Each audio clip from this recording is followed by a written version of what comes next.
咖啡除咗可以幫我哋醒腦提神之外，其實仲有啲咩秘密同埋好處係我哋唔知道嘅呢？今日就陪同大家一齊多角度了解一下咖啡啦。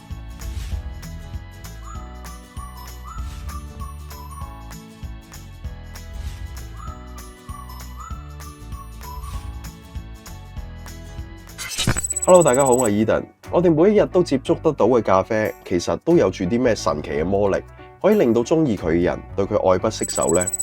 咖啡因其一啦。第二樣 Eden 都覺得好緊要嘅就係精品咖啡嘅形象。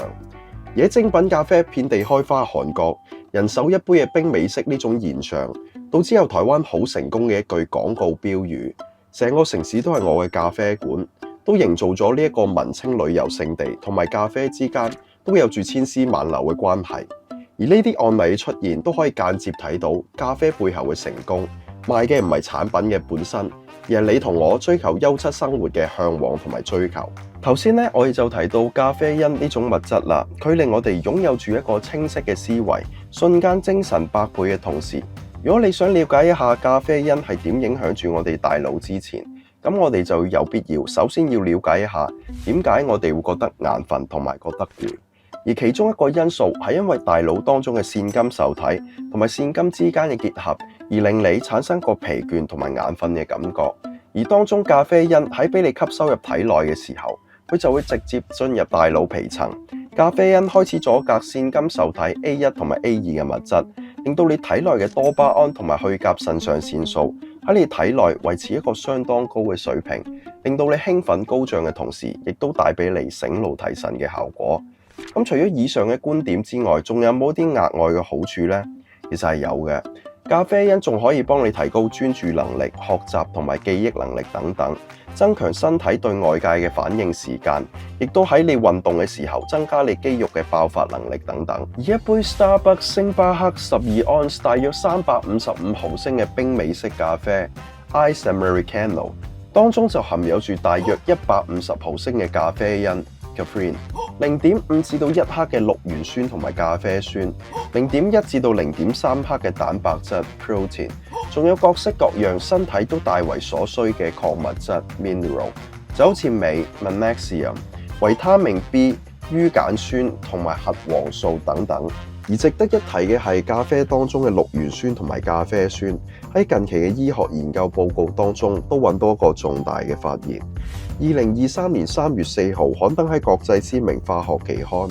Molecules 嘅一篇關於咖啡當中嘅綠原酸分類化合物對於炎症、癌症同埋神經系統上面嘅疾病化學預防作用嘅研究論文。上面嘅研究結果顯示，咖啡當中嘅主要元素綠原酸對於炎症同埋抗癌上都起到一個重大嘅作用。而其次就係啱啱所提到，咖啡當中都有含有少量嘅蛋白質，而蛋白質嘅形成可以幫助到體內組織嘅生長同埋發育、DNA 嘅修復功能等等。其次就係啱啱所提到各式各樣身體都需要嘅少量礦物質，就好似鎂咁，喺對抗抑鬱症都起到個相當之好嘅作用。所以近年對於咖啡嘅研究一直都絡繹不絕。其後更加有一篇針對亞洲人所發表嘅研究論文刊登咗喺國際流行病理學雜誌上面。2021年9月1號嘅研究雜誌論文更加特別指出咗咖啡嘅攝入量同全因死亡率之間係存在住關聯性嘅。研究更加喺23年之間走訪咗東亞嘅4個國家：中國、日本、韓國同埋新加坡，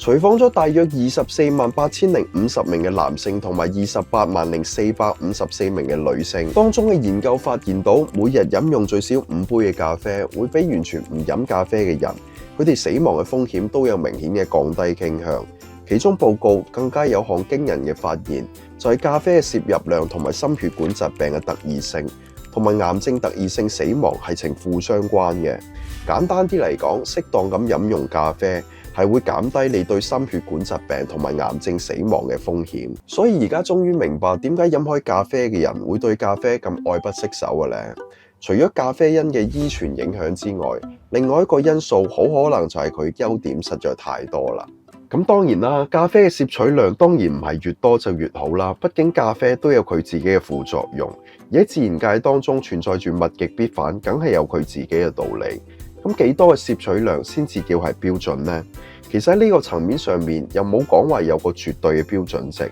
因為每個人都存在住個體上嘅差異，對咖啡嘅耐受程度都各有唔同，新陳代謝嘅程度都存在住差異性等等，所以好難一概而論。但係根據 FDA 美國食品藥品管理局所公布嘅一項數據顯示，佢哋局方就有提出咗一個建議值，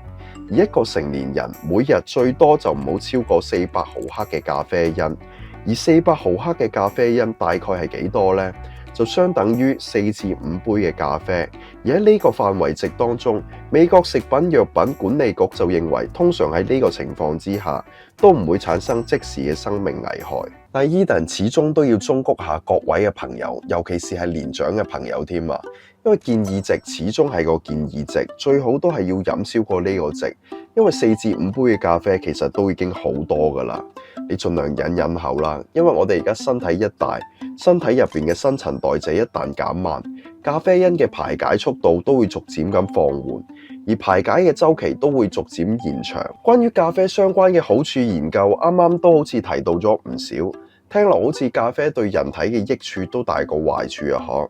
其實咖啡都存在住爭議點㗎，以下就係其中一個例子。早喺2016年之前，國際癌症研究機構 IARC 就曾經將咖啡列為2B 類嘅致癌物，不過只限於膀胱癌。原因係咖啡當中嘅綠原酸同埋咖啡酸有可能對人體致癌，而啱啱提到嘅國際癌症研究機構 IARC 對於癌症嘅定義同埋分組大致可以分為5組，分別係最低層數嘅第4組，可能不致癌；第3組不可分類；第2B 組有一啲證據表明佢有可能導致人類癌症；2A 組有強烈嘅證據表明佢可能導致人類癌症；第1組致癌。不過其後好快喺2016年嘅6月15號，國際癌症研究機構 IARC 又提出返相關嘅研究報告，指出今次由23名科學家所組成嘅國際工作調查小組，經過一番嘅研究同埋調查之後，就冇證據可以支持得到咖啡當中嘅咖啡酸同埋綠原酸有可能致癌嘅呢個觀點。所以呢個報告論文一出現嘅時候，咖啡有可能致癌嘅呢個最具爭議嘅部分，亦都為此暫告一段落。再加上其後幾年之間，唔同嘅機構又陸續揾到咗唔同嘅研究數據，去證明咖啡當中嘅綠原酸同埋咖啡酸對癌症嘅生長都係有住抑制嘅作用。就係咁，咖啡其實喺大眾心目當中其實都存在住一個唔錯嘅印象。但係咖啡作為對人體當中嚟講係一種中樞神經嘅興奮劑，對某啲昆蟲嚟講亦都係一啲大自然嘅殺蟲劑嘅同時，自然負面影響其實都係存在嘅。就好似喺短時之間，如果人體吸收過多嘅咖啡因，超出身體所能承受嘅負荷嘅時候，就會出現心跳加快、睡眠變得好淺、焦慮同埋煩躁嘅跡象。同時亦都有研究表明，咖啡其實對懷孕當中嘅女性係會帶嚟嚴重嘅影響。根據2015年9月2號發表喺劍橋大學公共衛生營養嘅一篇研究論文，佢哋研究主題係懷孕期間嘅咖啡因嘅攝取量同埋流產之間風險係咪存在住關聯性呢？研究論文可以見到，懷孕嘅女性對於咖啡因嘅攝取量同流產之間其實係存在住正向關聯。對於每日攝取住高劑量咖啡因嘅女性嚟講，當你每日再增加返100毫克嘅咖啡因，大約係一杯咖啡嘅時間，流產嘅風險就會比從來冇攝取咖啡，甚至係低攝取量嘅咖啡而且懷孕嘅女性，就會增加大約7% 嘅流產風險。以及2015年12月發表喺荷蘭科學醫學論文網站 Science Direct 嘅一篇研究論文。佢哋研究嘅主題係懷孕期間服用含有咖啡因相關嘅產品同胎兒之間患有白血病係唔係存在住關聯性。而研究結果可以見到，懷孕期間如果攝取大量嘅咖啡因，係對胎兒患有急性白血病係存在住一個正相關嘅風險。所以真係奉勸一句，如果啱啱得知懷孕同埋已經懷孕嘅朋友，真係要謹慎咁服用一切含有咖啡因嘅產品，包括一切嘅咖啡、茶同埋能量飲料。以上嘅科研報告都為我哋帶嚟咖啡好同埋唔好嘅一面。大家喺享用咖啡所帶嚟嘅價值，提升幸福感嘅同時，切記一定要適量。鍾意呢條影片嘅朋友，記得 like 同埋 share 呢條影片出去，俾你鍾意飲咖啡嘅朋友，等佢知道咖啡嘅好處同埋唔好處。Subscribe Eden 嘅 channel， 記得撳叮叮鐘，唔好錯過同健康同埋提升自己相關嘅資訊。而 Eden 都會第一時間將有趣嘅小知識帶俾大家，陪同大家遇見一個更加好嘅自己。記住，而家我哋嘅生活品質可以差，但對大腦嘅認知同埋思維上嘅提升真係刻不容緩。持續咁去成長係我哋而家要做嘅嘢，而 Eden 會陪伴大家喺多元認知嘅呢條正確道路上面一同前行。我係 Eden， 一個陪你用認知影響思維，用思維影響生活嘅朋友。記得，下集嘅內容更加精彩，我哋下次見。